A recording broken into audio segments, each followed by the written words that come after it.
Hi, Kathryn here with Handmade by Circle Art Designs. Well, let's make an autumn filigree pendant necklace with matching earrings. This is project 6 for September, but it's project 2 for the September Bargain Bead Box. And I have got autumn on the mind. If you have been watching, you know. And this weekend was the first day of autumn. And so I thought, how appropriate. Look at this. Isn't it beautiful? I love this piece. So let's turn our eyes to the mat and get started. So as I turn my eyes to my work table and see my Simply Grateful mat, I am reminded of my time outside this morning with my Lord. And the verse I was reading on is about not letting your light be hidden under a vessel or sticking it under the bed. And I have to tell you, I'm simply grateful for that because I was reminded that one of the ways that I let the light that God has placed within me shine is through creating and then sharing what I have created with you. I am so grateful for that opportunity. You know, there are not a lot of places, or I should say there are a lot of places in this world that you can't do that. But here in this space, in front of my computer, I am simply grateful for not only the gift of creating, but the gift of sharing and of letting the light that God has placed within me, the joy of creating, shine forth and share it with you. So what are you letting your light shine forth for today? What are you simply grateful for? Did you have an amazing weekend? Think about it. Truly, we are simply grateful. All right, let's turn our eyes to the mat and get started. So this is project 2 from the September Bargain Bead Box, and it's called Sweater Weather. Now then, what I have here is the filigree. I'm sorry I can't show you how big this is, but it's an antique bronze and it's the size 23 millimeter. I also have some filigree links on there, but I decided not to use those. So I am using these 23 millimeter filigree findings, and they are so pretty. Aren't those gorgeous? I just love these. And I'm going to be using several of those in this project. And then again, let's see here. What have I got? Oh, yes. And so I'm also going to use the 48 millimeter and the filigree. And this will be, I think we're only using one of these. Yes, I'm only going to use one of those, but it is a perfect match for the smaller ones. And it makes this a gorgeous autumn piece. It's got that just antique bronze. It's beautiful. It has a shine to it, and we're going to dress it up just a little bit. Then we're going to use the mahogany Obsidian beads in the 4 millimeter, again from the September Bargain Bead Box. If you're looking for it on the site, I believe it is called Sweater Weather. But look at that obsidian. It's a mahogany obsidian, and it is just amazing. I have not seen this before. And in that bead box, you also got some larger beads in that. I'm also going to use my little peanuts to connect them because I don't want a lot of play in the bottom portion of my necklace.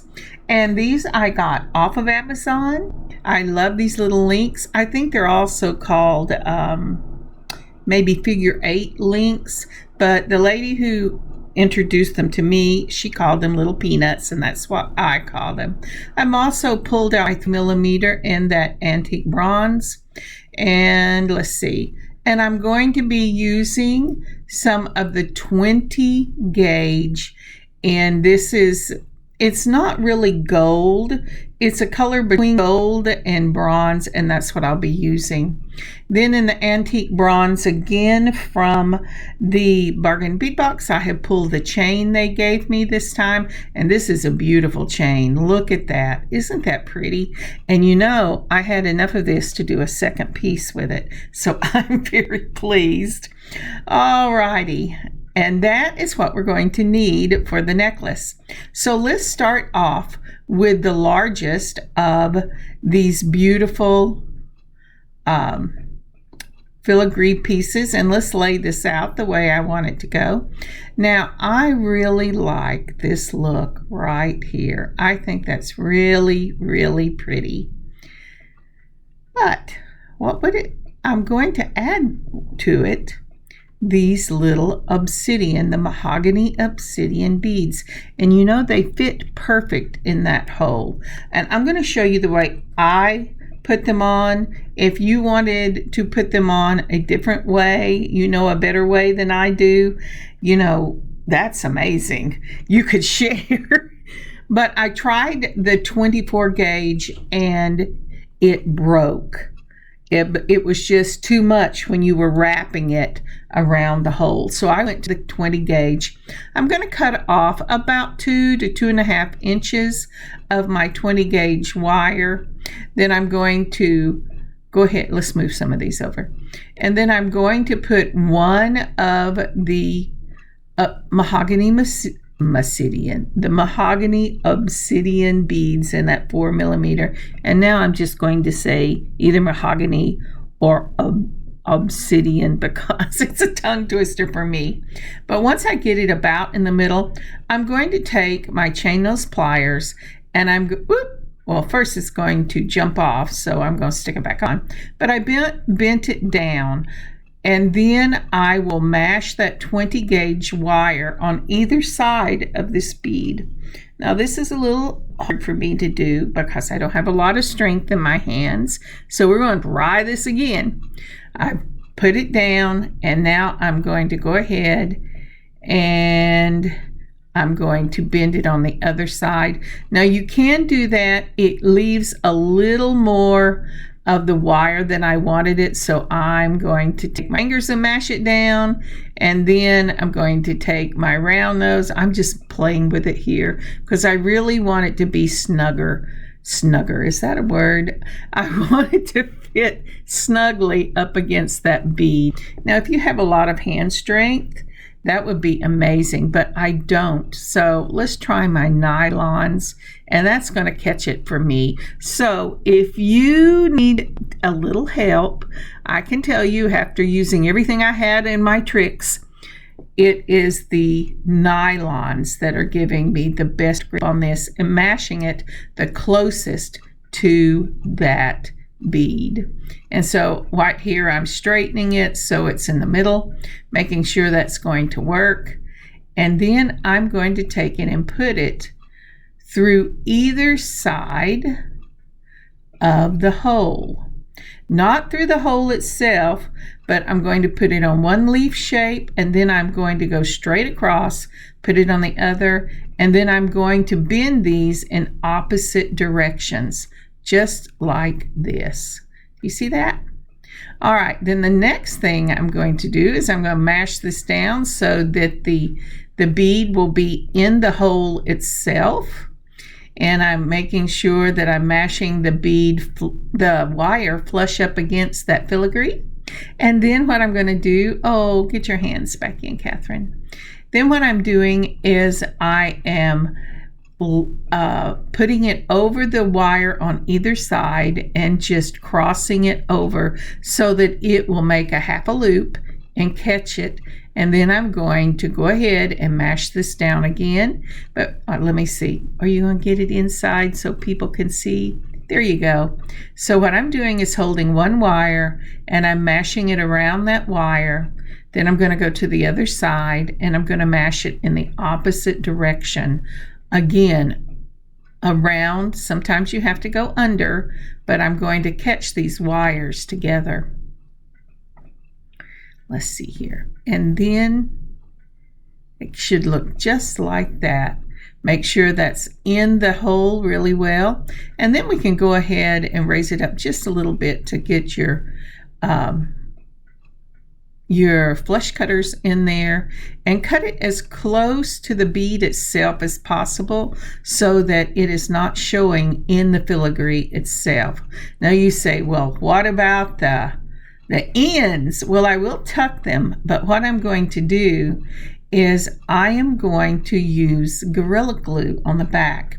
And the reason I am is I can put a little blob, a little dab of Gorilla Glue on the back, and that will cover the ends so that it isn't rough.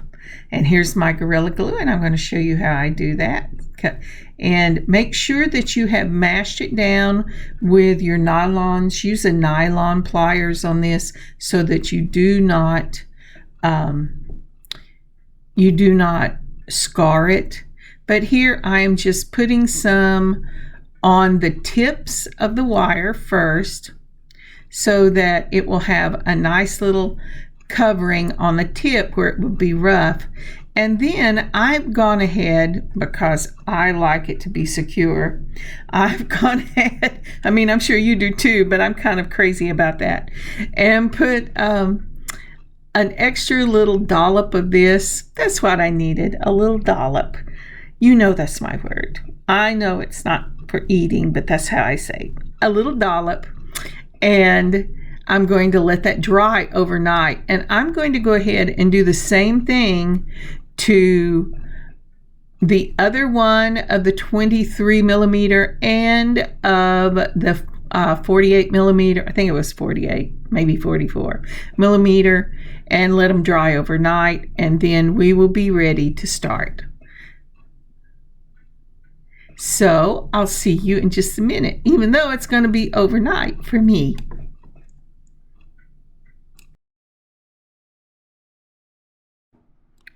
And we are back. Now I wanted to show you these after I finished. I hope you've made your own and you've got them finished and they're all dry and you're ready to go. So now then, let's see here. So I ended up going ahead and doing one extra because I thought that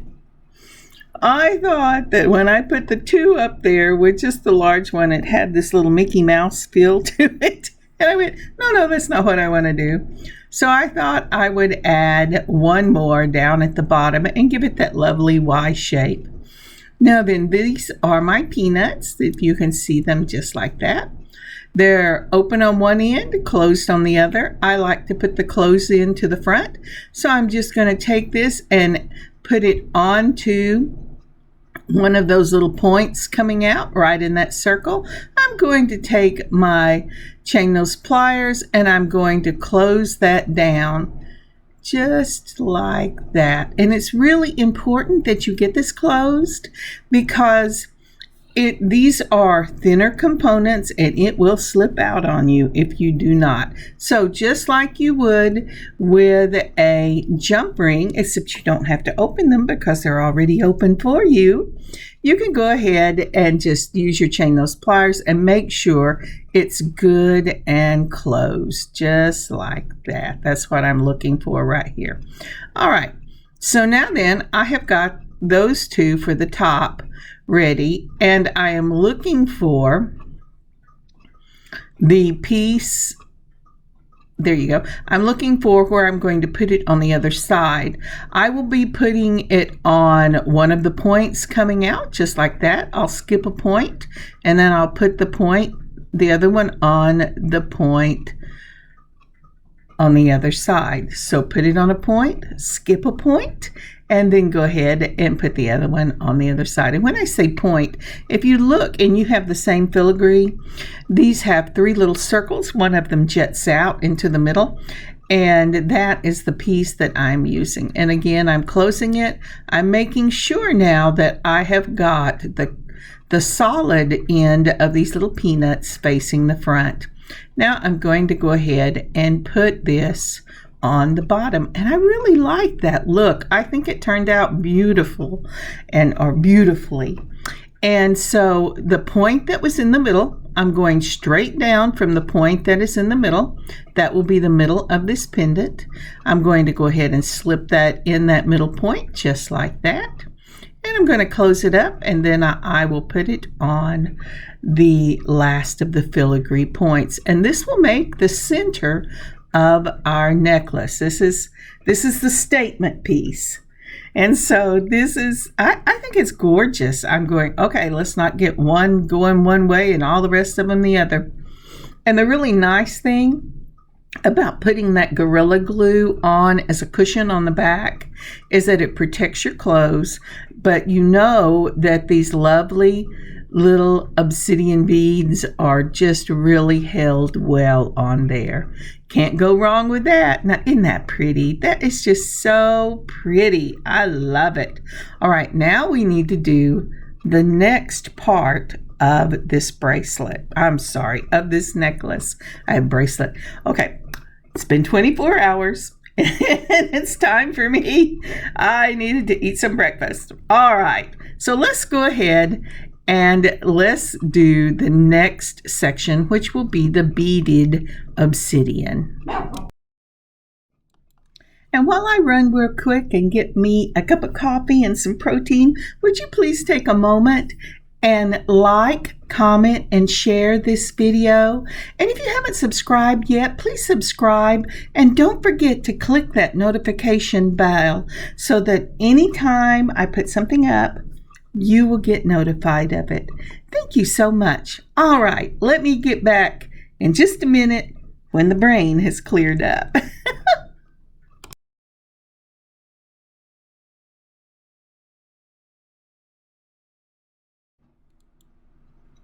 All right, we are ready now to go ahead and start the second part of this necklace. Thank y'all for waiting. Okay, I know you haven't really waited, but I had to take my medicine and be alive.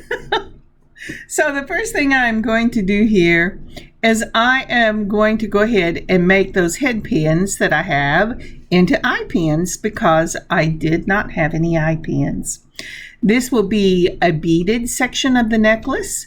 I'm making sure that all those little eye pins that I did are actually closed and that the circle is going centered in the eye pin itself so that I don't lap over to one side or the other. You will need loops on this on both ends. I have put on one of my 3mm antique bronze spacer balls. Then I have put on my 3 pieces of that obsidian. And then I'm going to go ahead and remember that's that beautiful mahogany. Then I'm going to go ahead and put another spacer ball. And let's see if I want to. Yeah, that'll work just fine. And so I go ahead and I'm going to put it in my looper, close it up. It will not completely close into a circle. And the reason it won't, and this one I got too big, so I'm going to have to do this again and do it by hand. You don't want any play in these loops so that it will hold these beads tight on that bronze eye pin. All right, there you go. And so whether you're using the looper or your hand doing it with your straight nose pliers, you need to make sure that the circle is completely closed. And like I said, if you use the looper for my eye pins, it will not completely close because I do not have enough of a tail left on them to get it into the little hole that I would normally put it in so that it could cut it, loop it, and finish it off. And again, for this we start out with the bronze 3mm spacer ball, 3 of that mahogany obsidian. I love this color. I have never seen this color and I think it is gorgeous. But then I love mahogany in furniture. I think that's so rich. I love the richness of it. And then once I put on 3 of those, I go ahead and put on another one of those 3mm spacer balls. And this time I have decided to go ahead and turn these myself. In order to do that, I make sure I have half the width of the flat of my pinky finger. That's me, in order to turn this and make my loops consistent with the one I have done on the bottom. Then once I've got it turned, I'm going to go ahead and close it up with my chain nose pliers, and then I will make sure that both loops are in the same plane. And to do that, I hold it between 2 chain nose pliers and twist one side so that it is in the same plane. as the one on the other side. So because I like variety in what I am doing, I am using two different of the components here. Component number one is the one with 3 of the obsidian. Now this one I am putting on 3 of my antique bronze spacer balls. Then I'm going to put on 1 obsidian, and then I'm going to put on, I'm sorry, not 3, 2, 1, and 2 to be the same length as the other component, but I want to give it just a little bit of variety. So again, I've measured it. I may have to cut a little bit of this off again too. And we'll see when I turn it. Then we're going to turn it, and I'm a turner downer with several little turns. And yes, I decided once I started turning it that I had left too much. But I'm going to go ahead and I'm going to turn this down. And once I get it turned down, I'm going to go ahead and close that loop up. Oh, I'm still messing with it. And once that's done, I'll make sure it's in the same plane. Again, we're doing 2. There you go. Let's close it down. Make sure it's in the same plane. It is. Now I need to, I've kind of bent this one, kind of whopper gaggled. All right, there you go, straighten it out. And what this will do is I will have component number 1, component number 2, and component number 1 for each side of my necklace. And I'll go ahead and do those, I think, off camera. What the number of components you need depends on how much of this bead component you want in your chain. If you wanted to do a whole chain of these, they would be lovely. But here is the finished product that I chose to do, and I think they are so pretty. I'm going to close these up with these peanuts just to give some consistency in the look of this part of my necklace. So I put it into my one end of my component number 2. I've started in the middle, I don't know why. Then I'm going to put on my component number 1 and close up the other end. And again, when you're using these, it doesn't matter whether you use the solid side or the side that closes, but just be consistent with the way you lay it in your necklace. Consistency is the watchword of this necklace. And so again, I'm going to go ahead and do the same thing. I'm going to put this little piece on just like this, and then I'm going to close it up, and then I'm going to put component number 1 on there and close it up, looking at it to make sure that is a good fit. And you know, it would be very helpful if I would put my magnifiers on, but it just, you know, I've been doing this for so long without having to use magnifiers. And I talked to my doctor about that, and he said, well, you know, my mother has to use magnifiers when she's doing little bitty work. But I just go, yes, I know that.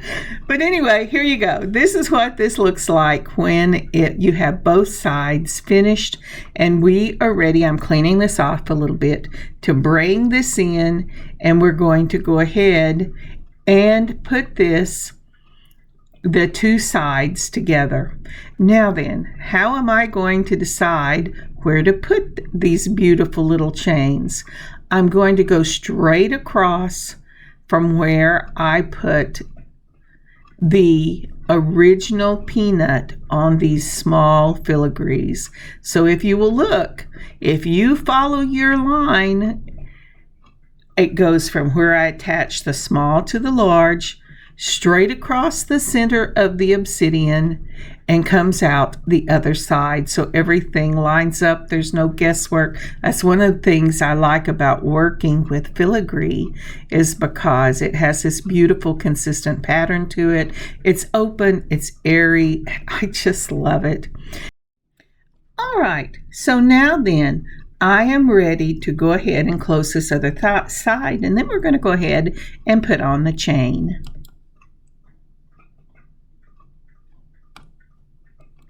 So, to decide how much chain chain I want. I am going to go ahead and straighten this as straight as I can get it. Well, boy, that doesn't look very straight, but it will be before I finish it.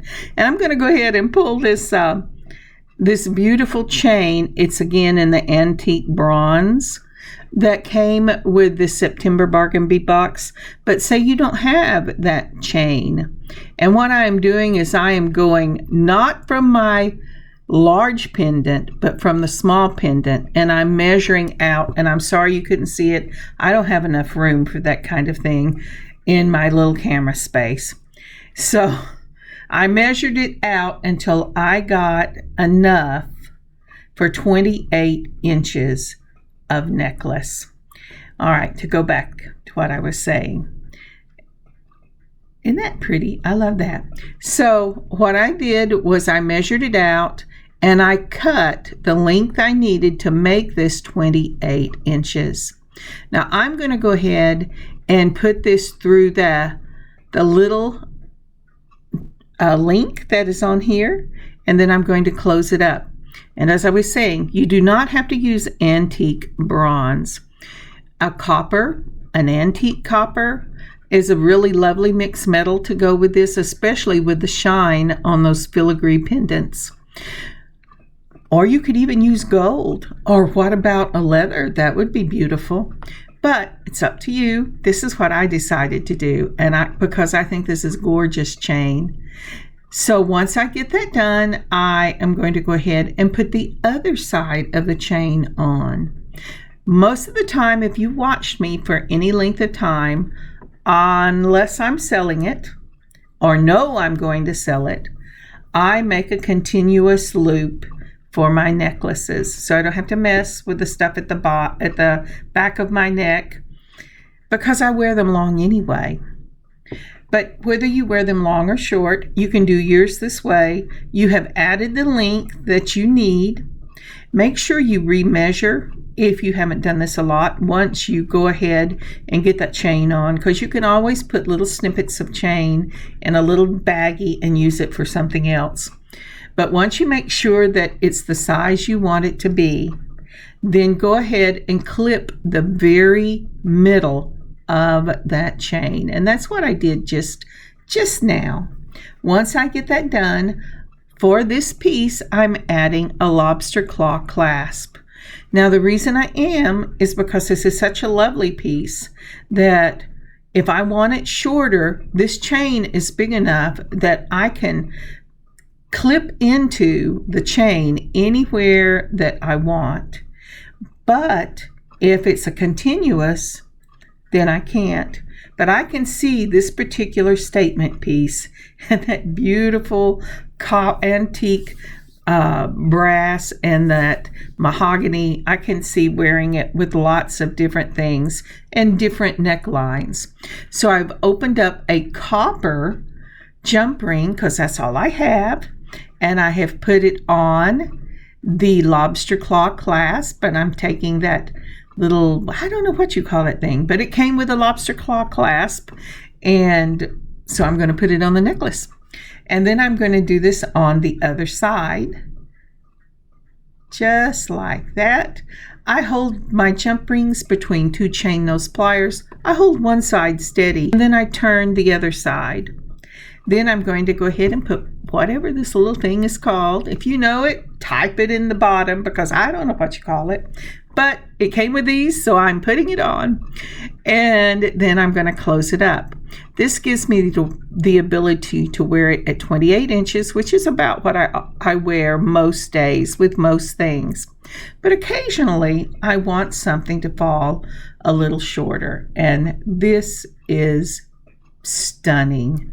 Isn't that pretty? I just love this. And talk about fall colors. That is amazing. All right, let's move on. Now then, for the matching earrings, what we're going to do is we're going to use the smaller of the filigree rounds that we used in the necklace. We're going to use some of these antique bronze here for spacer balls.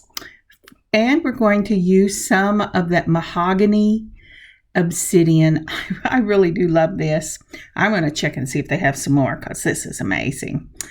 And I at first was going to use the Filigree connectors that they have in the September Bargain Bead Box, but I decided I would rather put dangles on instead because I am just a dangle fringe kind of person. So what I'm starting out with for this is I've put on one of the 3mm in that spacer ball in the antique bronze, and then I am filling it up with some of the Obsidian. Then I'm going to go back and I'm going to put on again some of these antique bronze. I really want that bronze color, and I thought about using the beads that we used in the necklace itself, but they just did not fit on the head pins that I had. So the way I like to do this is I go ahead and build them, and I just slip them right underneath the filigree or whatever I'm using for my main focal on the earrings. And then I can go ahead and kind of see how long they're going to be and either add or subtract depending on how long I want my earrings to be. So again, what I am doing here is I have done 4 in that middle instead of the 3, and then I have also done 4 at the top. Now let me tell you what I've done wrong here. I know this. I have been doing this type of earring for a long time. What you match is where, there you go. What you match is where your last bead that you put on your head pin is. That way you can tell what type of visual picture you're going to get from your dangles. Now I'm only doing 3 because I'm using one of those points that come off this filigree, and it only has the 3 spaces. And the next space on the filigree is a filled in space. So that kind of limits the number of dangles I can do. So let's see here. I have copied the one that I did on the far side, and I really like this. Let's see here. I'm going to go ahead and I'm going to turn my own loops. You can use a looper. My head pins were just a little hard for that. If you have longer head pins, you could actually wrap this right onto your filigree, but I don't, so I'm going to go ahead and turn it. I'm playing with it going, come on, I know you can turn. And so that was the longest one, and that was the one that I was most concerned about because of the short length I have in these head pins. Now for the next one, I'm going to have to cut a little bit of it off because there's space that I did not use. And again, when I turn, I take it, I make sure nothing is sticking out the top because you don't want any pokies. And yeah, I had it the wrong way for me.